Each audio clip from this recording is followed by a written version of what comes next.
सुप्रभात बच्चों, मैं हिंदी शिक्षक उमेश वर्मा। आज हिंदी कालांश के अंतर्गत आज का विषय शीर्षक सिल्वर बैंडिंग। बच्चों, सिल्वर बैंडिंग एक कहानीगत विधा है जिसके लेखक मनोहर श्याम जोशी जी हैं। इस कहानी के अंतर्गत इस कहानी के प्रमुख पात्र यशोधर बाबू की 25वीं वर्षगांठ का वर्णन किया गया है,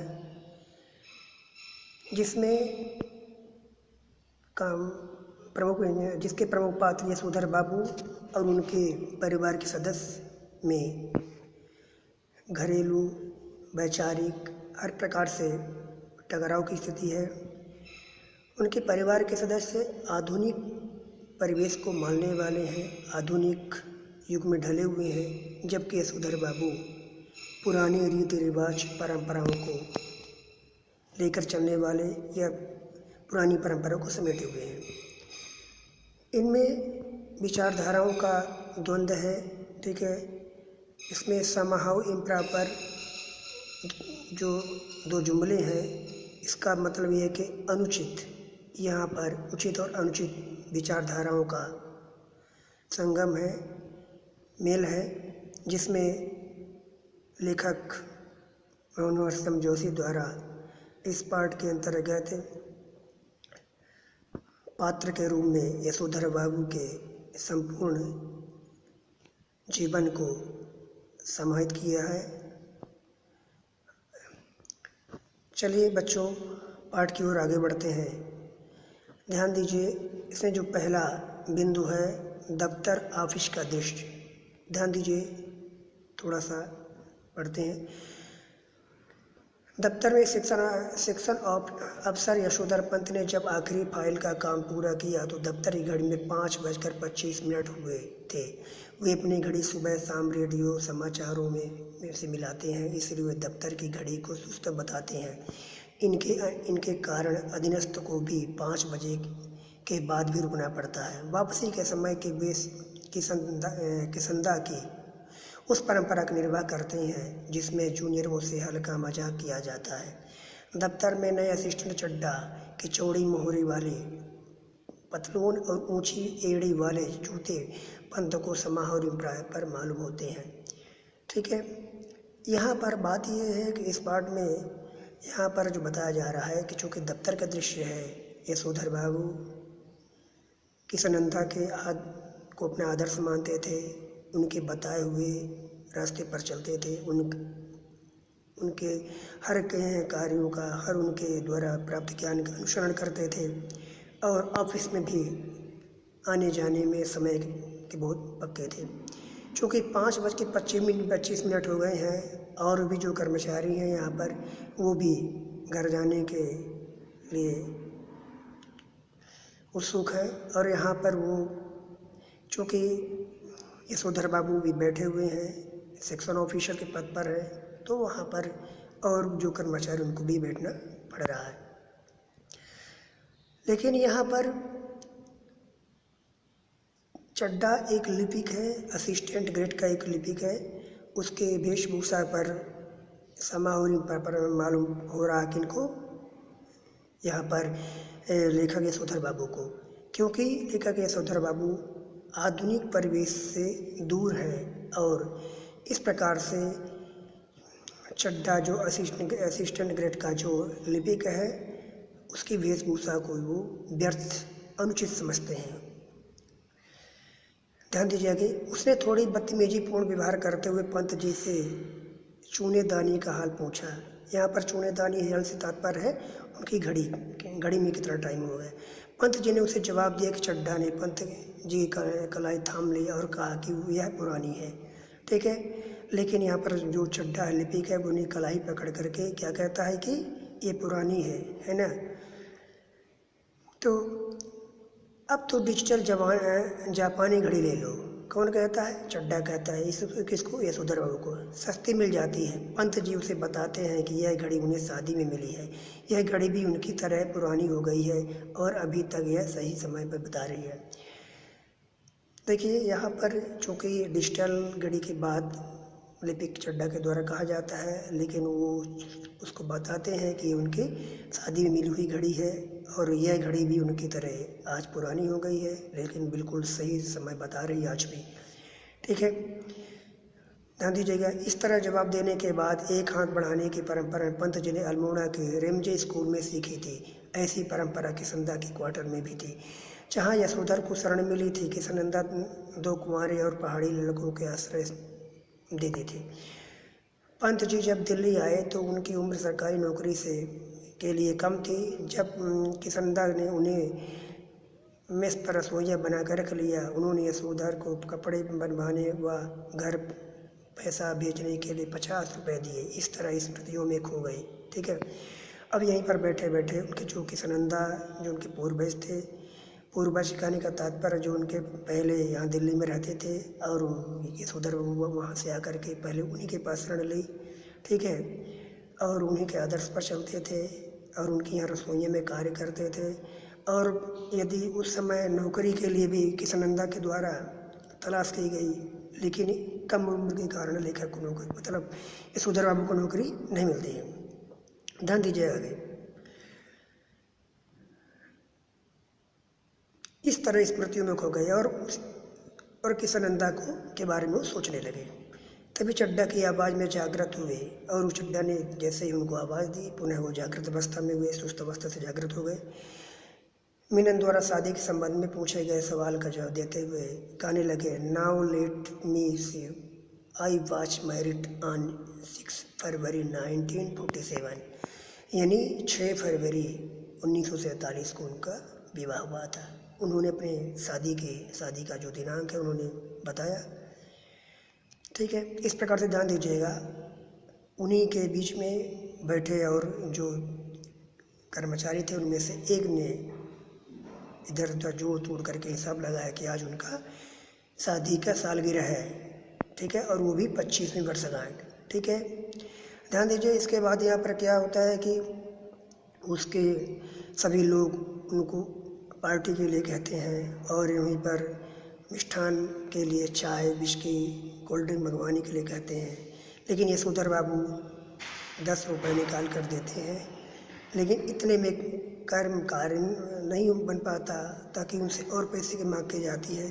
तो यशोधर बाबू 10 के 2 नोटों निकाल करके वहाँ से उस पार्टी में सम्मिलित नहीं होते, वो चल देते हैं। तो बच्चों, ये हुआ दफ्तर का दृश्य।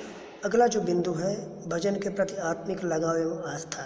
देखिए, भजन के प्रति आत्मिक लगाव एवं आस्था के अंतर्गत ध्यान दिया जाए तो चूँकि यशोधर बाबू पहले से ही किसनंदा के बीच रहे, उनके पास रहे, उन्हीं की आदतों को सीखा, उन्हीं के आचरण को सीखा, उन्हीं के आदर्शों पर वो चलते थे। तो भजन के प्रति आत्मिक लगाव एवं आस्था, यानी मंदिर, कीर्तन, भजन में भी उनकी अटूट आस्था थी, विश्वास करते थे।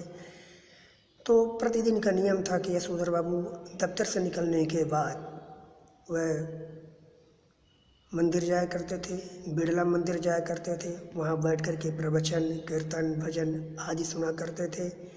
फिर वहीं पर गीता प्रेस की जो पुस्तकें रखी हुई हैं उनको भी पढ़ा करते थे। इस प्रकार से भजन कीर्तन के प्रति उनका आत्मिक लगाव था। यह उनका प्रतिदिन का नियम था कि दफ्तर के बाद वो बिड़ला मंदिर जाया करते थे।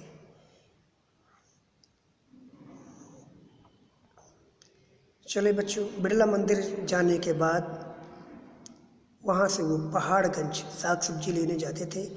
फिर वहाँ से लौट करके अपने घर वो पहुँचते थे। और देखिए बच्चों, यहाँ से वो 5 बजे निकला करते थे, लेकिन 5 बजे दफ्तर से 5 बजे निकलने के बाद मंदिर जाया करते थे। मंदिर में कीर्तन, भजन आदि सुनते थे। ठीक है, किताबें भी पढ़ते थे। वहाँ से पहाड़गंज साग सब्जियाँ लेने जाते थे। फिर लौट कर इस तरह उनको घर पहुँचते पहुँचते 8 साढ़े 8 बज जाते थे। देखिए, इस तरह उनका पहुँचना यह जानबूझकर पहुँचना है, क्योंकि घर में जितने सदस्य थे उनसे इनका मतभेद रहता था। उनकी विचारधाराओं इनके विचारधाराओं में अंतर था, सोच समझ में, विचारधाराओं में। घर के परिवार के सभी सदस्य आधुनिकता में ढले हुए थे, जबकि यशोधर बाबू परंपरावादी थे। इस कारण से उनके परिवार के लोग, बच्चों, पत्नी सभी में के बीच विचारधाराओं का मतभेद था। तो इस तरह प्रतिदिन का उनका नियम था। आगे ध्यान दीजिए बच्चों, मकान का दृश्य। आज यशोधर का जब बिड़ला मंदिर जा रहे तो उनकी नज़र किसनदा के 3 बहुमंजिले इमारतें अच्छी नहीं लग रही थी। ध्यान दीजिए, यहाँ पर अच्छी नहीं लग रही थी। यह कारण है कि उन्हें उनके पद के अनुकूल इंडिविजुअल लक्ष्मीबाई नगर पर D2 टाइप अच्छे क्वार्टर मिलने का ऑफर भी स्वीकार नहीं है और वे यहीं बसे रहना चाहते हैं। जब उनका क्वार्टर टूटने लगा तो उन्होंने शेष क्वार्टर में से एक अपने नाम अलर्ट करवा लिया था। ध्यान दीजिए, चूँकि जहाँ ये किसनंदा के पास रहते थे, जहाँ किसनंदा पहले रहते थे, ठीक है, वहाँ का जो 2-3 बेडरूम वाला जो मंजिल जो मतलब 2 रूम वाला जो क्वार्टर था, वहाँ इनको रहना अच्छा था, क्योंकि वहाँ की यादों से ये जुड़े हुए थे, किसनंदा की यादों से जुड़े हुए थे। और दूर दराज इंडिविजुअल लक्ष्मी नगर पर है ना जो मकान मिल रहा था, वहाँ लेना उचित नहीं समझते थे। लेकिन जो इनका मकान जब टूटने लगा तो वहाँ उन्होंने अपने नाम एक मकान अलर्ट करवा लिया था। ध्यान दीजिएगा, अब वहीं पर 1 मंजिला ना होकर के 6 मंजिला मकान बन गया है, जो यशोधर बाबू को बिल्कुल पसंद नहीं है। चलिए बच्चों, अगले बिंदु की ओर ध्यान चलते हैं। यशोधर बाबू का परिवार से अलगाव। अब ध्यान दीजिएगा, यशोधर बाबू का परिवार से अलगाव। बच्चों, यशोधर बाबू का परिवार से अलगाव था क्योंकि थोड़ा सा ध्यान दे पड़ते हैं।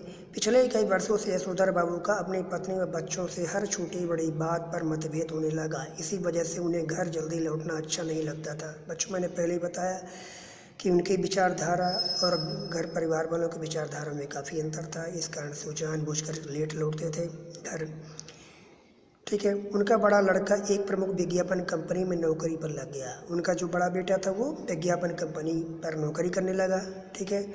यशोधर बाबू को यह भी संभाव लगता है, मतलब व्यर्थ, उचित नहीं लगता है, क्योंकि यह कंपनी शुरू में ही 1,500 रुपये प्रति माह वेतन देती थी और वह कंपनी शुरुआत में कितना दे रही थी? 1,500 रुपये प्रति माह, ठीक है। उन्हें कुछ गड़बड़ लगती थी। उनका दूसरा बेटा IAS की तैयारी कर रहा था। दूसरा बेटा जो था क्या कर रहा था? IAS की तैयारी कर रहा था। उसका एलाइट सर्विसेज में न जाना भी उनको अच्छा नहीं लगा। ध्यान दीजिए, बड़ा बेटा विज्ञापन कंपनी में कार्य कर रहा था, जो दूसरा बेटा था वो IAS की तैयारी कर रहा था, लेकिन एलाइट सर्विसेज में उसका जो नहीं गया वहाँ, ये यशोधर बाबू को बिल्कुल अच्छा नहीं लगा। उनका तीसरा बेटा स्कॉलरशिप लेकर अमेरिका चला गया। जो तीसरा बेटा था वो कहाँ चला गया? स्कॉलरशिप लेकर के अमेरिका चला गया, ठीक है। ध्यान दीजिए, यशोधर बाबू के कुल कितने बेटे थे? 3 बेटे थे, ठीक है। बड़ा बेटा विज्ञापन कंपनी में कार्य करता था, दूसरा बेटा IAS की तैयारी करता था, ठीक है। एलाइट सर्विसेज में नहीं गया, वो यशोधर बाबू को अच्छा नहीं लगा। तीसरा बेटा स्कॉलरशिप लेकर के वो कहाँ चला गया? अमेरिका चला गया।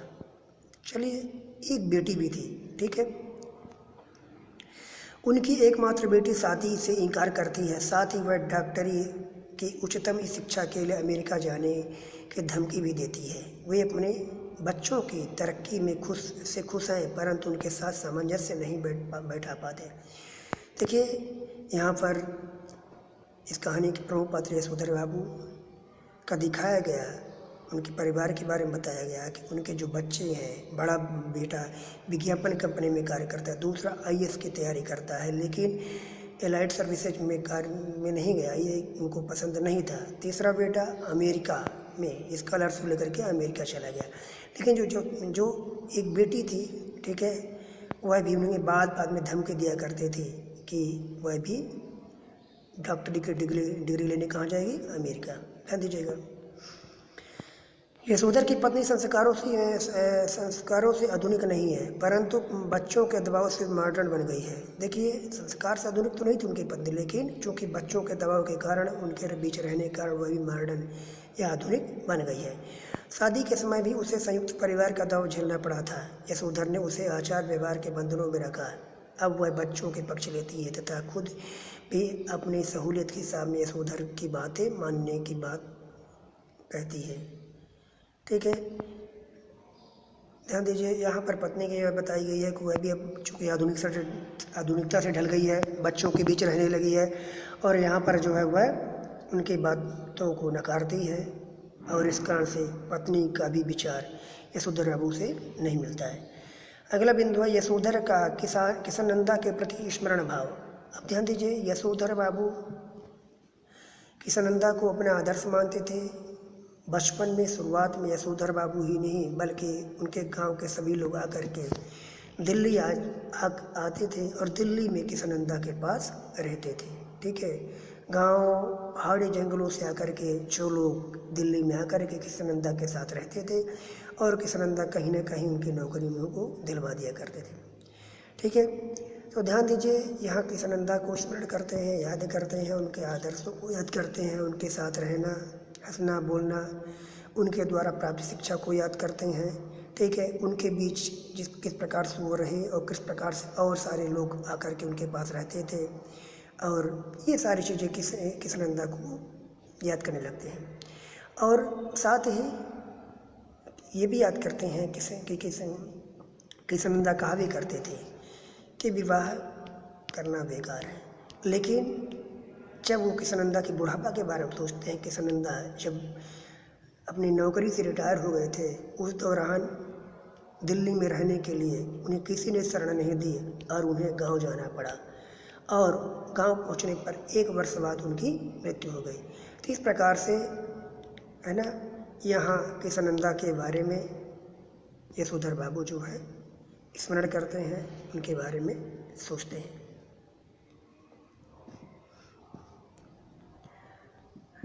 यशोधर का कुंठित भाव एवं पीड़ा। अब ध्यान दीजिए, यशोधर बाबू का कुंठित भाव एवं पीड़ा, यानी उनका जो विचार था कुंठित था, और पीड़ा, मन ही मन अत्यंत दुखी रहते थे। बिड़ला मंदिर के प्रवचनों में उनका मन नहीं लगता था, है ना। उम्र ढलने के साथ किशननंदा की तरह रोज मंदिर जाने, संध्या पूजा करने और गीता प्रेस की किताबें पढ़ने का यत्न करने लगे। मन के विरोध में भी उन्हें तर्कों में खत्म कर देती हैं। देखिए, मैंने पहले बता दिया था, यशोधर बाबू मंदिर जाया करते थे। ठीक है, वहाँ कीर्तन भजन किया करते थे, गोरखपुर की किताबें जो पुस्तकें हैं उनको भी पढ़ा करते थे। ठीक है, गीता के पाठ में जनार्दन शब्द सुनने से उन्हें अपने जीजा जनार्दन जोशी की याद आ जाती है। उनके जीजा का नाम जनार्दन जोशी था, और यहाँ पर जनार्दन को पढ़ते नाम लेते ही उनके जीजा की याद आ जाते थे। उनकी चिट्ठी से पता चलता है कि वे बीमार हैं। यशोधर बाबू अहमदाबाद जाना चाहते हैं, परंतु पत्नी और बच्चे विरोध करते हैं। ध्यान दीजिएगा, यशोधर बाबू के यहाँ पर जो जिज्जी जीजा जो हैं वो, ठीक है, अहमदाबाद में रहते हैं। उनकी जीजा की जो तबीयत है अस्वस्थ थी, मतलब ख़राब थी, वहाँ जाना चाहते हैं, लेकिन चूँकि बच्चों और उनकी पत्नी के विरोध करने के कारण, ठीक है, वह नहीं पहुँच पाते वहाँ। ठीक है, यशोधर खुशी गम के हर मौके पर रिश्तेदारों के यहाँ जाना जरूर समझते हैं, और वो खुशी का दिन हो या चाहे गम का दिन समय हो, वो सभी रिश्तेदारों के पास सही समय पर पहुँचना उचित समझते हैं, तथा बच्चों को भी वैसा बनाने की इच्छा रखते हैं। किंतु उस दिन हद हो गई कि जिस दिन कमाऊ बेटे ने कह दिया कि आपका बुआ को भेजने के लिए पैसे तो नहीं मिलेगा, लेकिन वो चाहते भी हैं कि उनके बच्चे भी सभी रिश्तेदारों के सुख दुख में सम्मिलित हों। लेकिन जब यहाँ पर विरोध करने पर और साथ ही बड़ा बेटा कि ये कहने पर कि आपको बुआ को भेजने के लिए पैसे मैं नहीं दूंगा, ये बात उनको बहुत खटकती है, बड़ा दुख लगता है। ठीक है ना, उनका विचार भाव कुंठित हो जाता है, दुखी हो जाता है। यशोधर की पत्नी का कहना है कि उन्होंने बचपन में कुछ नहीं देखा। माँ के मरने के बाद विधवा हुआ। विधवा बुआ ने यशोधर का पालन पोषण किया। मैट्रिक पास करके दिल्ली में किशननंदा के पास रहे। वे भी कुंवारे थे तथा उन्हें भी कुछ नहीं पता। ठीक है। पत्नी भी व्यंग स्वरूप कहती है कि उसने यशोधर बाबू कुछ नहीं मालूम, उसने कुछ देखा ही नहीं, ठीक है ना। वह अपनी विधवा के बुआ के पास, माँ के मरने के बाद विधवा बुआ के पास रहे, ठीक है, फिर किशनंदा के पास रहे, ठीक है। तो उन्होंने कुछ नहीं देखा ना कुछ ही समझा, ठीक है। अतः वे नए परिवर्तनों में वाकिफ नहीं थे, मतलब आज के आधुनिक परिवेश को नहीं पहचानते, नहीं जानते, वो पुराने विचारधाराओं में ढले हुए हैं। यह पत्नी कह करके उनका व्यंग भी करती है, ठीक है, ध्यान दीजिएगा इस बात के लिए।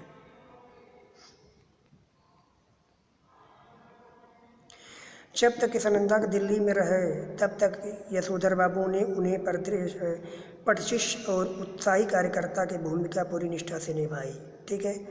जब वहाँ पर किशनंदा के पास यशोधर बाबू थे तब वहाँ एक शिष्य, गुरु शिष्य का संबंध रखते हुए अपने कर्तव्य के प्रति सजग रहे और कर्तव्य निष्ठा अच्छी से निभाई।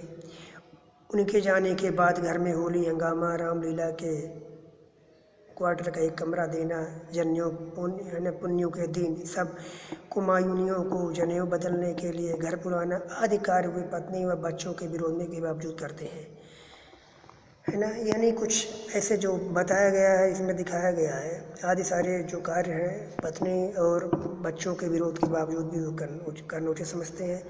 लेकिन इस प्रकार से यहाँ पर उनके बच्चों के विरोध करने पर, पत्नी के विरोध करने पर यहाँ पर वो अत्यंत दुखी हो जाते हैं। यशोधर का बच्चों के प्रति क्रियात्मक विचार, देखिए ध्यान दीजिए बच्चों, यशोधर का बच्चों के प्रति क्रियात्मक विचार, क्या विचार थे बच्चों के प्रति? वे चाहते थे कि उनके लड़के घर का सामान खुद लाएं, परंतु उनकी आपस की लड़ाई से उन्होंने इस विषय को उठाना ही बंद कर दिया। वो चाहते थे कि उनके बच्चे सामान खुद खरीद कर लेके, बड़े लड़के घर का सामान खुद लाएं, परंतु उनकी आपस की लड़ाई में उन्होंने भी इस विषय में उठाना ही बंद कर दिया है। बच्चे चाहते थे कि वे इन कामों के लिए नौकर रख लें। और देखिए वो चाहते थे यशोधर बाबू के घर का जो भी सामान है, किराने का है, सब्जी का है, दूध है, तो बच्चे लेकर आए। लेकिन बच्चे क्या चाहते थे कि वो इस कार्य के लिए नौकर रख लें, ठीक है। तो यशोधर बाबू के यहाँ जो विचार है वो यह चाहते थे कि घर का सारा कार्य बच्चे करें। यशोधर को यही समाहौर इम्प्रॉपर मालूम होता है कि उनका बेटा अब अपना वेतन उन्हें दे, और वो ये भी चाहते हैं कि उनका जो बेटा जो वेतन पा रहा है वो अपने वेतन उन्हें दे। क्या वह ज्वाइंट अकाउंट नहीं खोल सकता है? ये देखिए ज्वाइंट अकाउंट की भी बात करते हैं, क्या वो है ना, ऐसे जो खाता है उसको ज्वाइंट जोड़ कर नहीं खोल सकता है, ठीक है। उनके ऊपर वह हर काम अपने पैसे में करने के दौर देता है। घर में वह तमाम परिवर्तन अपने पैसों से कर रहा है। वह आज हर चीज़ अपना हक समझता है। ध्यान दीजिए, यशोधर बाबू सोचते हैं कि उनका बड़ा बेटा और उनके घर के सारे बच्चे घर का कार्य स्वयं करें, दूध, सब्जी, साग सब्जी, किराने का सामान सब कुछ स्वयं लाएं। लेकिन घर के लोग चाहते हैं कि इस कार्य के लिए नौकर के लिए बड़े बेटे से उम्मीद वो चाहते भी हैं कि वो अपना वेतन ला करके उन्हें दे अथवा ज्वाइंट खाता करा ले, ठीक है। उनका ये विचार था, ठीक है। लेकिन और वो ये भी चाहते हैं कि ये बच्चे सामान ले के आना है, ठीक है ना। लेकिन बड़ा बेटा अपने पैसों में धौंस देता है ना, और हर पे अपने द्वारा लाए हुए सामान पर वो अपना हक जताता है। ध्यान दीजिएगा, इस तरह यशोधर बाबू का बच्चों के प्रति जो विचार था। अगला बिंदु है घर की साज सज्जा एवं पार्टी का दृश्य। देखिए अगला बिंदु जो है घर की साज सज्जा एवं पार्टी का दृश्य। यशोधर बाबू को जैसे मैंने पहले बताया था कि 5 बजे 5 सवा 5 बजे लगभग अपने दफ्तर से निकलने के बाद यशोधर बाबू मंदिर जाया करते थे। मंदिर में कीर्तन भजन सुनते थे और वहाँ गीता प्रेस गोरखपुर की पुस्तकें पढ़ते थे। फिर उसके बाद पहाड़गंज साग सब्जी लेने जाया करते थे। फिर वहाँ से लौट कर के घर आते थे। ये प्रतिदिन की दिनचर्या थे और इस तरह से वो जानबूझ कर के काफ़ी समय लगा देते थे, क्योंकि घर वालों से उनका लगाव उतना नहीं था, उनके विचारों का लगाव नहीं था। ठीक है, मानसिक तौर पर दुखी थे, कुंठित थे, क्योंकि उनके बच्चे और उनकी पत्नी के मतभेदों में काफ़ी टकराव होता था। तो ध्यान दीजिए, उस दिन की बात बताई जा रही थी जिस दिन इनके शादी का सालगिरह था, 25वीं वर्षगांठ थी। उस दिन जैसे घर पहुंचते हैं, वहां जाने पर क्या देखते हैं कि बड़ा बेटा कार में कुछ लोगों को बैठा रहा है। ठीक है, तो यहाँ पर और कुछ इंग्लिश में है ना कुछ बोल रहा है, और साथ ही उनकी बेटी और पत्नी भी दरवाजे पर खड़ी हैं। शुरू में तो वह भ्रमित हो गए, ठीक उसी प्रकार जिस प्रकार से सुदामा श्री कृष्ण के यहाँ से लौट करके जब अपनी नगरी आते हैं और वहाँ का दृश्य देख करके भ्रमित हो जाते हैं कि शायद मैं कहीं गलत नगर में आ गया हूँ।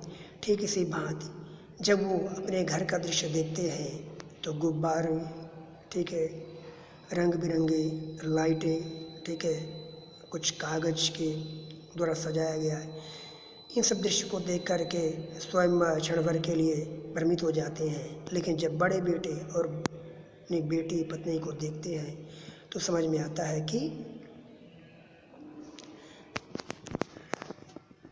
उनको समझ में आता है कि अपना ही घर है। ठीक है, जैसे ही घर पहुंचते हैं, वहां पहुंचने पर पत्नी और बेटे द्वारा है ना व्यंग्यात्मक प्रहार किया जाता है। अब आ रहे हैं आप, इतनी देर आ रहे हैं, आज आपकी शादी का सालगिरह है, आप आज 25वीं वर्षगांठ है, आज आप आ रहे हैं। कृष्णनंदा दो टूक जवाब देते हुए कहते हैं, ये सब तो बड़े लोग करते हैं, ठीक ना, इन सब से हमारे लिए समाहौर इम्प्रॉपर है, अर्थात अनुचित है। ठीक है, यहाँ इस प्रकार ध्यान दीजिएगा। इसके बाद वह चुपचाप कमरे में चले जाते हैं और वहाँ पूजा पाठ करने लगते हैं, ताकि जानबूझकर पूजा पाठ करते हैं, समय ज़्यादा से ज़्यादा वहाँ दे रहे हैं पूजा में, ताकि जो और अतिथि हैं वो चले जाएं। ठीक है, लेकिन उनकी पत्नी कुछ ही देर में बड़बड़ाती हुई, खरी खोटी सुनाती हुई उनके पास आकर के उनको उल्टा सीधा कहती है, और यशोधर बाबू को वहाँ से उठ करके उस पार्टी में वहाँ पहुँचना पड़ता है। बेटी के कहने पर वो केक भी काटते हैं, लेकिन केक को काटने के उपरांत खाना पसंद नहीं करते हैं। वो ये कहते हैं कि इसमें क्या है, अंडा है। ठीक है, तो वहाँ पर ध्यान दीजिएगा। हाँ, एक बात और है यहीं पर कि उनका बेटा उनके लिए कुछ नए कपड़े लाता है और कहता है कि आप इन कपड़ों को पहन करके कल से दूध लेने जाइएगा।